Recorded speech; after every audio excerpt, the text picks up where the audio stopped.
கம்பராமாயணத்தின் மணிமுடியாக விளங்கும் காண்டம் எதுன்னு கேட்டிருக்கிறாங்க. அது சுந்தர காண்டம். கம்பராமாயணத்தில் மொத்தம் 6 காண்டம் இருக்குது. அது பாலகாண்டம், அயோத்தியா காண்டம், ஆரண்ய காண்டம், கிட்கிந்தா காண்டம், சுந்தர காண்டம், யுத்த காண்டம்.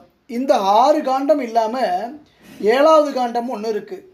கம்பராமாயணத்தோட 7ஆம் காண்டமான உத்தரகாண்டம் என்பதை எழுதினவர் ஒட்டக்கூத்தர். கம்பராமாயணத்தில் உள்ள யாப்பு வண்ணங்களுக்கு கூறும் கணக்கீடு 96. தமிழ் இலக்கியத்தில் தொடங்கிய காப்பிய வளர்ச்சி கம்பர் படைப்பில் உச்சநிலை அடைந்தது. கம்பரை திருவெண்ணைநல்லூர் சடையப்ப வள்ளல் என்பார் ஆதரித்து வந்தார். கம்பர் இராமாயணத்தில் 1000 பாடலுக்கு ஒரு முறை சடையப்ப வள்ளலை பாடியுள்ளார்.